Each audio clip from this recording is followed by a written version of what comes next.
Bonjour à tous les amis, c'est Podcast FC, je suis très content de vous retrouver. On y est très bientôt, le Paris FC va très rapidement changer de dimension. On a enfin une confirmation du côté du club, mais aussi de Bernard Arnault, que les négociations exclusives ont commencé pour un rachat du club francilien. Une nouvelle qui évidemment va changer le foot du côté de la ville de Paris, qui va probablement ravir les fans du Paris FC et qui du coup me permet d'en faire un nouveau sujet sur la chaîne. Installez-vous confortablement, on va faire pour le coup une vraie grosse vidéo. Il y a beaucoup de choses à évoquer et tout d'abord je propose de commencer par un petit rappel des faits parce qu'il y a eu pas mal de choses. Tout d'abord, on a eu une information qui était sortie il y a quelques jours qui parlait d'un rachat du Paris FC par Bernard Arnault et donc qui est détenteur de LVMH et de la marque Red Bull qui elle est implantée dans le sport depuis un bon moment déjà. D'autres informations évoquaient 100 à 200 millions d'euros mis sur la table. Pour autant, on n'avait pas plus de détails sur ces chiffres et on n'avait pas plus de détails non plus sur la périodicité dans laquelle ces sommes pouvaient éventuellement être investies. En l'état, on a un flou global autour du projet, ce qui est complètement logique, mais ce qu'on sait, c'est que le président du Paris FC, Monsieur Ferracci, a déclaré « Nous n'aurons pas la folie des grandeurs », histoire de canaliser un petit peu tout le monde, parce que oui, on le sait, dans ce genre de situation, et quand on annonce un rachat, notamment par une grande fortune, bah tout le monde se met à rêver, tout le monde veut voir les choses très grandes, mais évidemment ça demande de la patience, de la construction, et ça demande aussi un petit peu à calmer l'excitation, même si elle est évidemment complètement logique. Ce que j'aimerais évoquer dans ce rachat, c'est aussi la situation du Paris FC, parce qu'elle est vraiment intéressante, il y a des bonnes choses à dire, d'autres qui sont un petit peu plus délicates.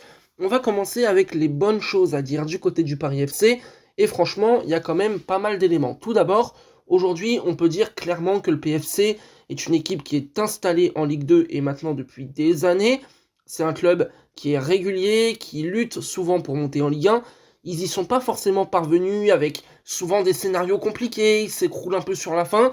Mais ce qu'on sait, et aujourd'hui qui est très clair, c'est que le Paris FC est un club très solide de Ligue 2. En l'état, le club parisien est leader de l'antichambre du foot français et elle a un vrai bel effectif. Je pourrais citer Ilan Kebal, qui a été meilleur passeur du championnat l'an dernier, Obed Nkambadio au cash, qui est vraiment un très bon gardien, les frères Lopez, avec notamment la recrue très surprenante, Maxime Lopez, l'ancien crack de l'OM, qui a signé du côté du Paris FC en étant libéré, je crois, par la FIO, ou encore les deux attaquants, Pierre Yvamel, qui est un vrai bon attaquant de Ligue 2, et Jean-Philippe Crasso, qui lui, pareil, avait quitté Saint-Etienne en étant plutôt en forme, hein, il faut quand même le reconnaître, et qui aujourd'hui est du côté du Paris FC. Au-delà de tout ça, ce qu'on peut dire avec ce club, c'est que le Paris FC, c'est aussi un véritable club formateur et post-formateur. Il y a dans ce club une vraie qualité, une véritable expertise dans ce domaine. On a par exemple Obed Nkambadio qui lui a été formé au club et qui est titulaire dans les buts, remplaçant de Vincent de Marconnet, la légende évidemment du Paris FC. Axel Disassi est passé par le Paris FC dans les équipes jeunes. On peut citer Johan Coré qui a connu la Ligue 2, Nordi Mukiele ou encore Lassana Adira qui sont aussi passés par le Paris FC avant d'aller connaître des très très belles carrières. Le centre de formation au Paris FC, c'est évidemment un enjeu très important pour deux raisons. La première, c'est que forcément, le Paris FC est un club de Ligue 2. Alors, oui, il y a le Bahreïn, on peut en parler, tout ça, pas de problème. Il y a peut-être des finances, mais ça reste un enjeu économique important. On est un club de Ligue 2, donc forcément, si on peut avoir des joueurs par le centre de formation, éviter les transferts, les dépenses, c'est un très bon point. Et il y a bien évidemment l'aspect économique par la vente, avec évidemment des joueurs qui peuvent être formés et derrière rapporter de l'argent. Donc c'est toujours quelque chose d'intéressant. Et d'ailleurs quand je parle de formation, je parle aussi de post-formation, parce que comme je l'ai évoqué, hein, le Paris FC est vraiment très bon aussi pour dénicher les talents, terminer la formation et ensuite les lancer pour qu'ils puissent se montrer dans le monde professionnel. On est vraiment sur un club très compétent là-dessus. Et on a d'ailleurs le président M. Ferracci qui avait évoqué à propos du centre de formation devenir le meilleur centre de formation en France. C'est notre ambition, c'est ce qui fera notre succès économiquement et dans les cœurs. Parce que oui, les cœurs, c'est aussi quelque chose d'important. Le centre de formation, bah, tu formes un peu tes gamins, et derrière, ils vont incarner les valeurs de ton club, hein, c'est logique. Ils l'ont acquise pendant des années, donc ils vont représenter tout simplement ce que ton club incarne, et ensuite devenir des modèles, un petit peu à l'image au Paris Saint-Germain de Presnel Kimpembe. Il a été formé au PSG, il a pris les valeurs, et aujourd'hui, c'est clairement un exemple dans le vestiaire, donc voilà, c'est quelque chose d'assez important. Et il y a un autre enjeu, évidemment, pour la formation parisienne, c'est le vivier, évidemment, francilien, on le sait, on est en Île-de-France, il y a énormément de talents, énormément de joueurs qui sont professionnels issus d'Île-de-France, alors forcément, c'est un véritable enjeu, c'est très important, et c'est vraiment quelque chose que le Paris FC maîtrise bien. Par contre, même si j'ai dit du bien du Paris FC, je pense que vous en doutez, pardon, tout n'est pas parfait, et c'est logique, évidemment. On a quand même un des points les plus compliqués du côté du club du Paris FC, avec le stade Charletti, qui est vraiment un stade qui n'est pas apprécié de tous. Personnellement, j'ai eu la chance d'y aller tout d'abord en tant que spectateur, c'est-à-dire pour aller voir un match dans les tribunes et tout ça, et j'ai eu la chance également de voir le stade en interne. Et honnêtement, je trouve que c'est un véritable handicap pour le club, parce qu'aujourd'hui, quand on voit le stade Charletti, on se dit que c'est pas un stade de foot, c'est un stade omnisport, il y a cette piste d'athlétisme autour du terrain, les tribunes sont éloignées, le stade n'est pas forcément trop aux couleurs du club. En fait, le stade, si je dois donner mon opinion là-dessus, et je sais que je vais être un peu sévère, j'ai l'impression que c'est un stade générique. En fait, concrètement, demain, c'est le stade du Paris FC, c'est le stade du Stade français en rugby, ou c'est un stade juste, tu l'appelles stade Anne Hidalgo, je ne verrai aucune différence, et pour le coup, bah, je considère que c'est un véritable handicap, parce qu'aujourd'hui, un club de football a besoin d'avoir une identité très forte, et ça passe notamment par le stade, hein. Je vais reprendre l'exemple assez souvent dans cette vidéo du voisin parisien, le Paris Saint-Germain. Aujourd'hui, la question ne se pose même pas. Le PSG est affilié au Parc des Princes, l'identité, elle est très forte, elle est comme ça, le lien se fait de manière automatique, et c'est ancré. Aujourd'hui, quand on pense au Paris FC, on pense au stade Charletti, mais on n'a pas envie de penser au stade Charletti, parce qu'en fait, ce stade est vraiment morose. Donc, pour moi, c'est vraiment un point handicapant, et c'est assez dommageable, et j'estime qu'à un moment donné, la question du stade, effectivement, va se poser. Après, dans quelles circonstances, quelles solutions pourraient être trouvées, ça, je ne peux pas le garantir, je ne peux pas le dire, c'est pas moi qui suis dans ces projets, mais pour moi, ça va être un véritable handicap. Et du coup, de facto, cette question du stade, elle impacte également sur le supporterisme. On a eu du côté du Paris FC une excellente idée avec la fameuse billetterie à 0 €. C'est-à-dire que quand vous allez voir un match à Charletti pour voir le Paris FC, bah cette place vous coûte 0, ni plus ni moins, et c'est un très bon concept parce qu'il permet de ramener des gens, de les fidéliser, de rendre le foot accessible, et franchement, c'est une initiative qui est magnifique, que je ne peux qu'applaudir, que soutenir, mais ça reste pour autant compliqué du côté du Paris FC d'avoir une véritable fanbase qui est vraiment là, fidèle, ancrée, présente, conséquente, et franchement, bah, c'est quelque chose qui s'explique, hein. J'ai évoqué la raison du stade, évidemment c'est compliqué de s'identifier peut-être, mais il y a aussi, évidemment, je pense que vous vous en doutez, la concurrence.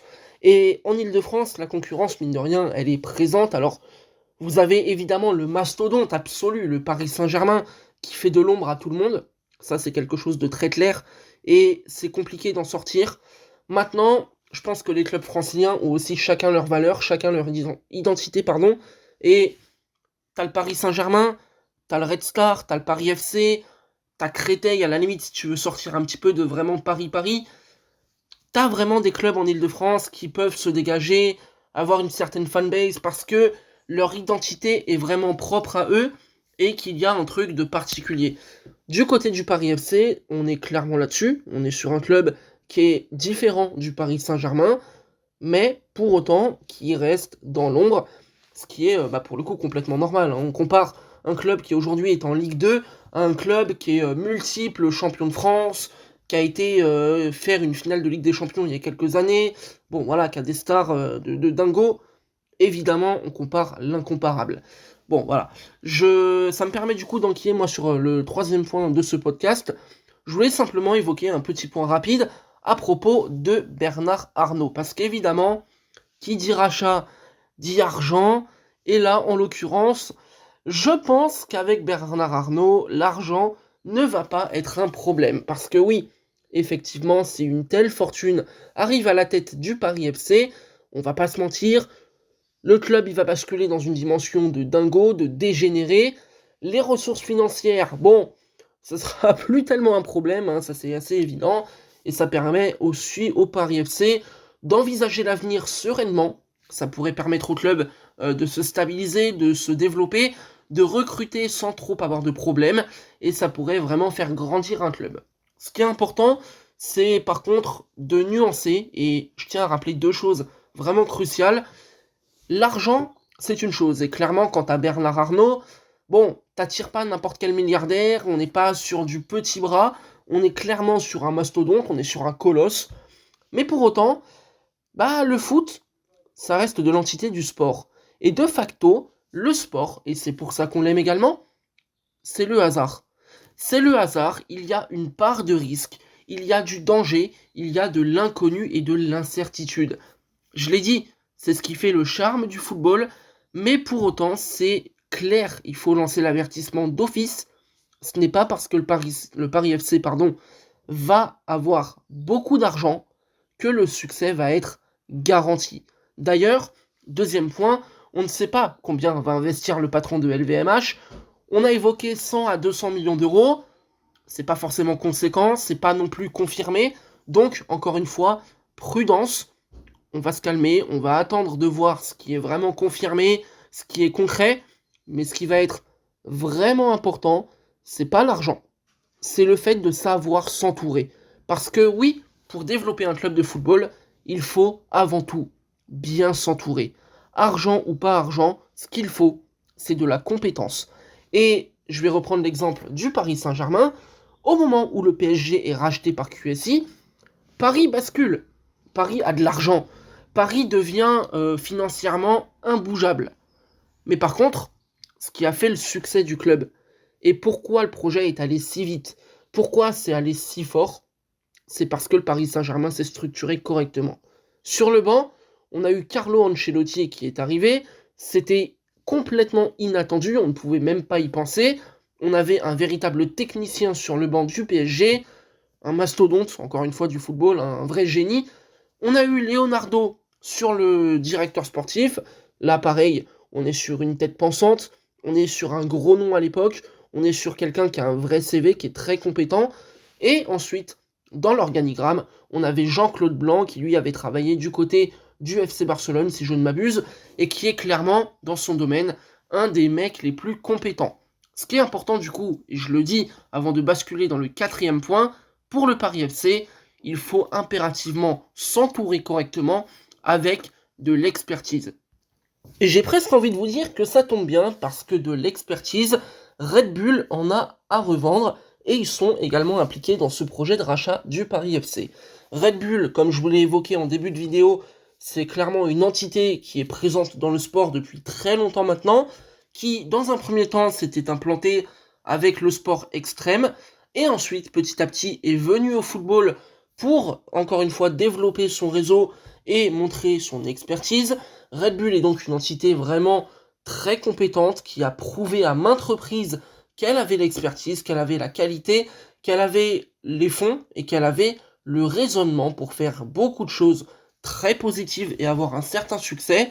Aujourd'hui, Red Bull dans le football, c'est une firme qui détient plusieurs clubs.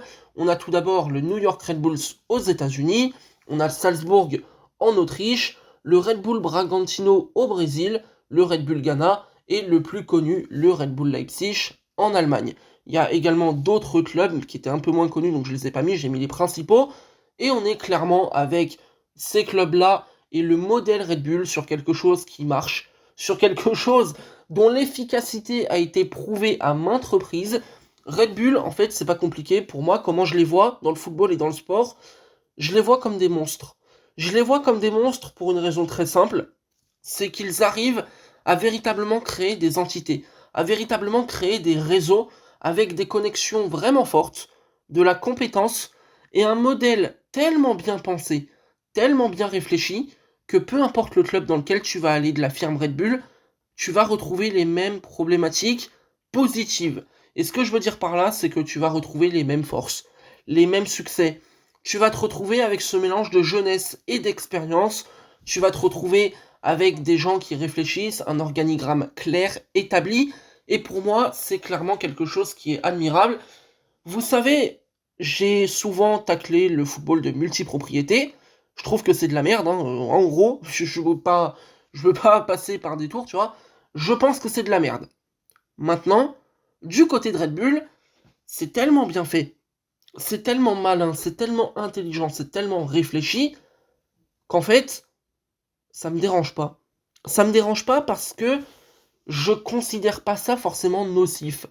Parce que je considère la multipropriété, je peux parler peut-être de Strasbourg, je peux peut-être parler de Lyon, de Chelsea, enfin il y aurait beaucoup d'exemples.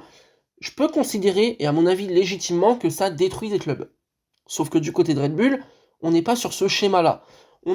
J'ai cité Leipzig, cet exemple est très intéressant, parce que Leipzig est un club qui est créé en 2009.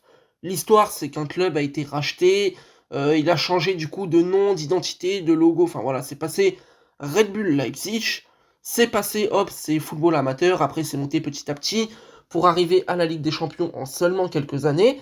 Et en fait, ce qui m'a marqué avec le cas de Leipzig, mais on pourrait citer Red Bull, on pourrait en citer d'autres, c'est que tu pars de zéro. C'est-à-dire que tu recrées un club, hein, finalement, tu rachètes un club, mais tu remodifies tellement son identité que tu pars de zéro, et en fait, tu reconstruis tout. Et quand Leipzig est reconstruit par Red Bull, on est sur un modèle qui est vraiment absolument bluffant. On a des joueurs, si je ne m'abuse, qui sont passés par le club. On a Joshua Kimmich qui est passé par Leipzig, Upamecano, Mukiele, Timo Werner, Simakan, Forsberg ou encore Poulsen. Et là, vous voyez que oui, Red Bull, c'est quand même une écurie qui s'est recrutée.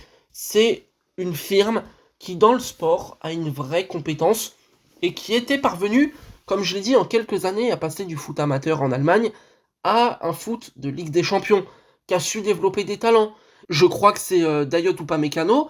À l'époque, ils vont le chercher du côté de Valenciennes. Il a 15-16 ans. Hop, il transfère du côté de Salzbourg. Ensuite, il arrive à Leipzig.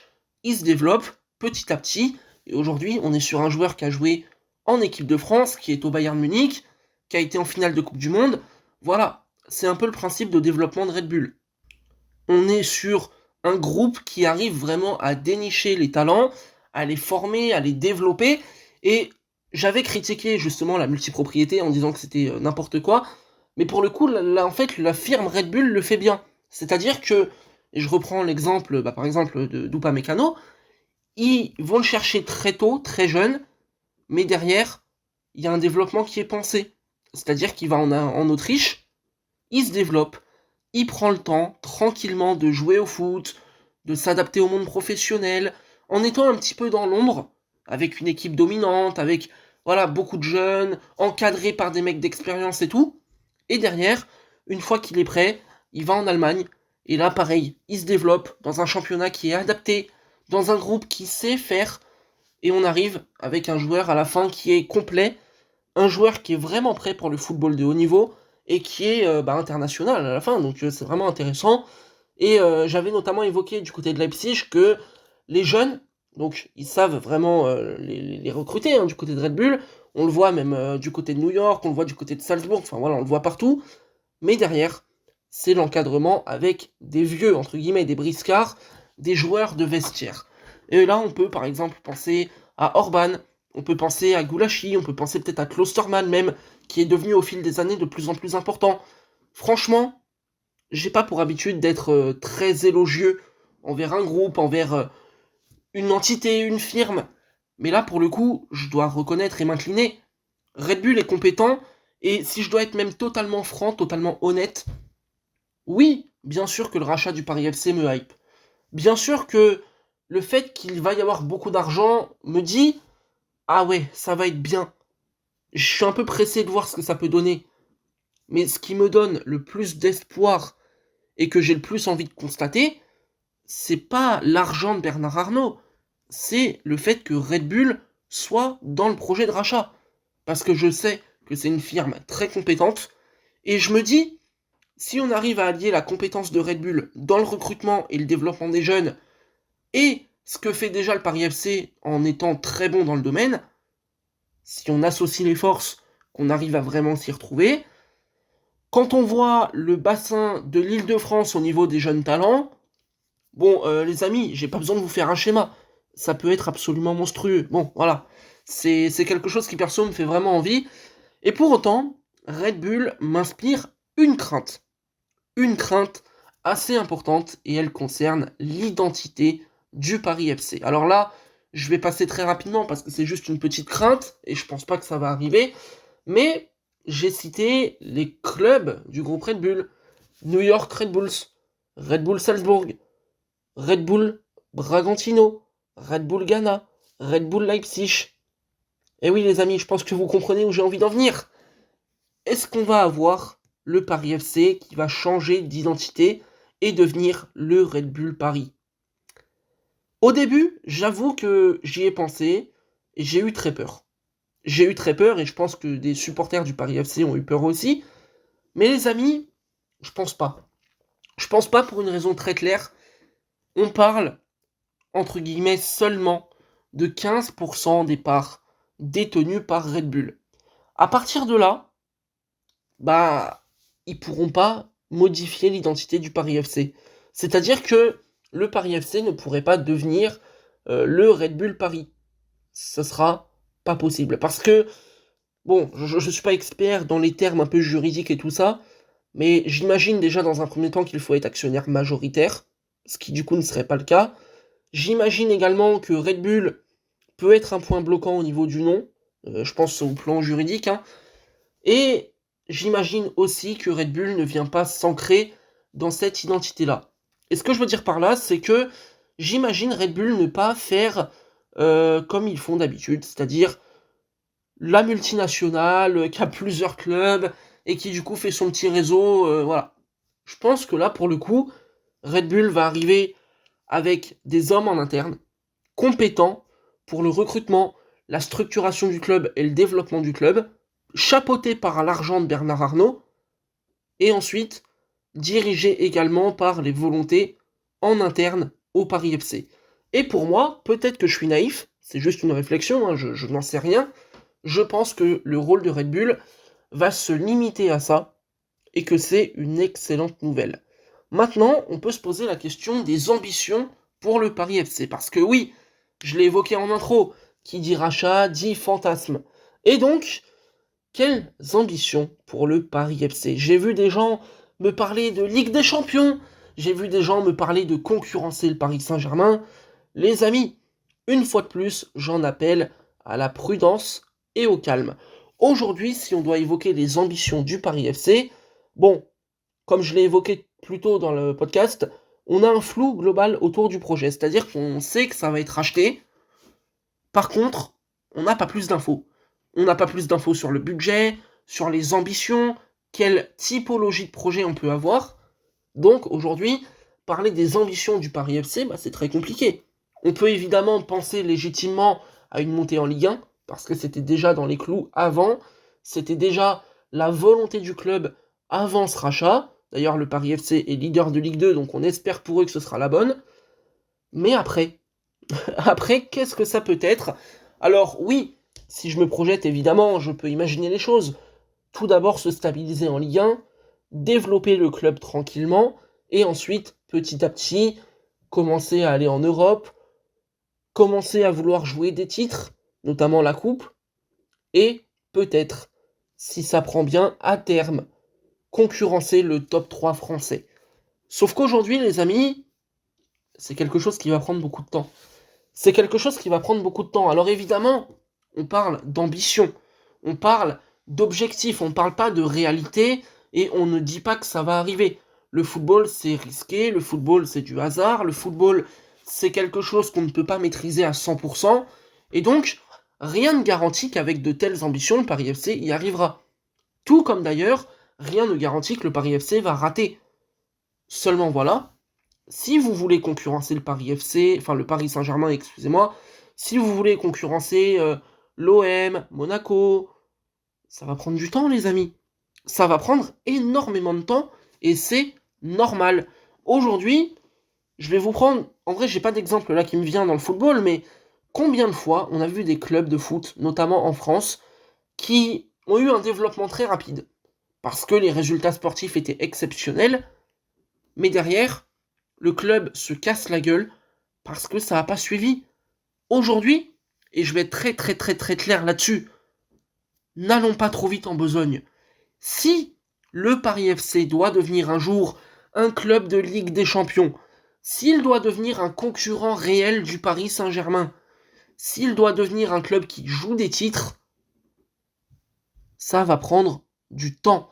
Et il faudra surtout penser à développer le club. Parce que dans un club, on n'y pense pas, mais t'as le service communication, juridique, comptabilité, t'as le staff, t'as les joueurs, t'as l'effectif, bref, t'as toute l'entité du club. Mais aujourd'hui, ça sert à quoi d'arriver en Ligue des Champions si ton club il est du niveau bas de tableau Ligue 1 à l'intérieur? Ça sert à rien.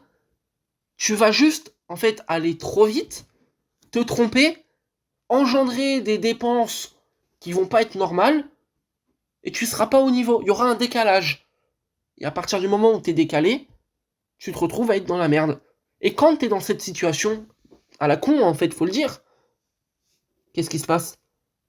Tu dégringoles. Aujourd'hui, clairement, c'est pas souhaitable pour le Paris FC. Si on veut vraiment avoir un club avec un gros projet qui tient la route, prenons le temps de développer le club. Surtout, de développer le club. J'ai pas dit l'équipe, j'ai pas dit les joueurs, le club. C'est très important, les amis, vraiment, il faut le comprendre.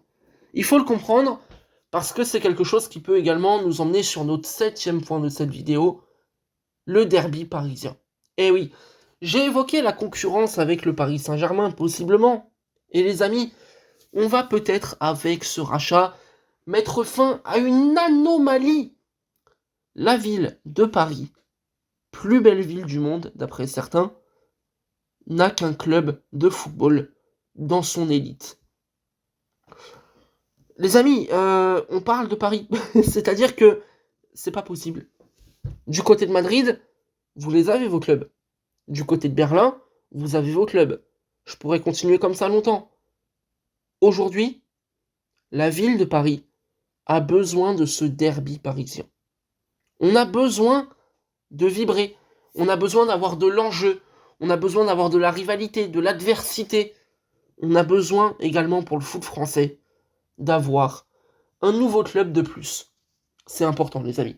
C'est important, c'est un tout petit point, parce que finalement, j'ai pas plus de choses à dire là-dessus. Mais oui, la possibilité d'un vrai derby parisien qui se joue régulièrement, avec des vrais enjeux, c'est quand même une perspective qui est plutôt sexy. Par ailleurs, n'allons pas trop vite en besogne, je reviens un petit peu là-dessus. Les amis, je sais que l'argent, ça fait tourner des têtes. Je sais que les ambitions, on peut se dire, calmons-nous. Et ce sera peut-être quasiment la conclusion de cette vidéo. Calmons-nous. Parce que j'ai souvenir, il y a quelques années, de moi, extrêmement hype par un rachat, celui de l'OGC Nice. Ah les amis, les amis. Comment vous décrire ma déception? Le rachat de Nice à l'époque, je le vois comme étant une excellente nouvelle pour le foot français. Je me dis, Ratcliffe, milliardaire, il arrive à Nice, très beau cadre. Nice avait fait des recrues de fou avant, Ricardo Pereira, Balotelli, Belanda, bref, dinguerie.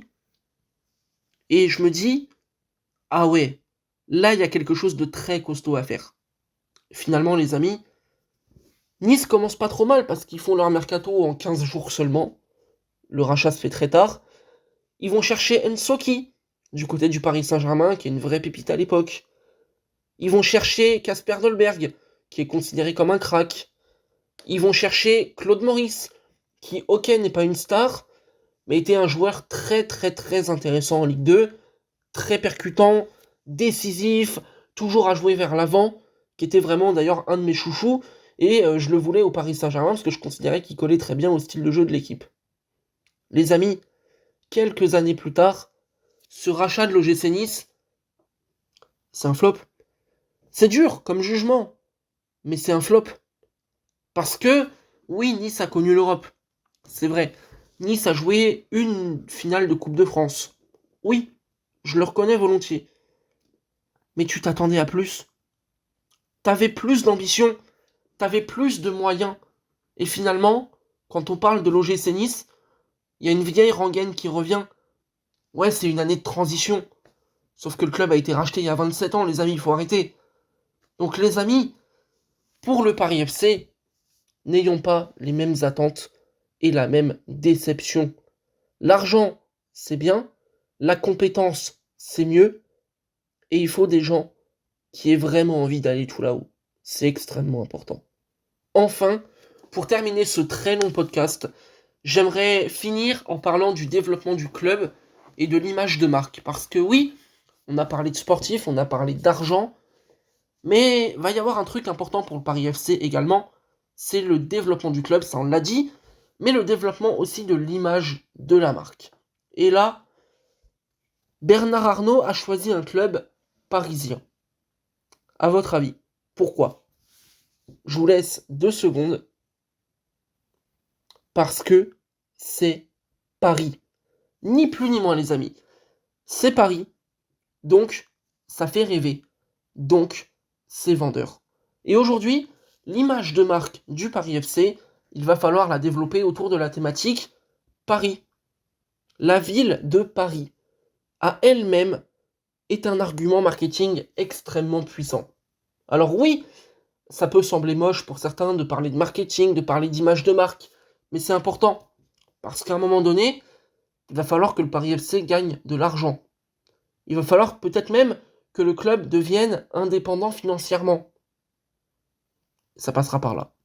Donc voilà les amis, je ne vais pas aller forcément plus loin dans ce domaine-là, parce que bon, après on entre dans des termes un peu techniques, entre guillemets, c'est quelque chose de très spécifique. Je pense qu'on a déjà bien parlé. C'était Podcast FC, ça m'a fait vraiment plaisir de vous retrouver sur la chaîne, de faire ce podcast en parlant très longuement du Paris FC. J'avais vraiment envie de le faire. N'hésitez pas à liker cette vidéo, à vous abonner à la chaîne pour me donner du soutien. C'était Podcast FC et on se retrouve très bientôt. Salut.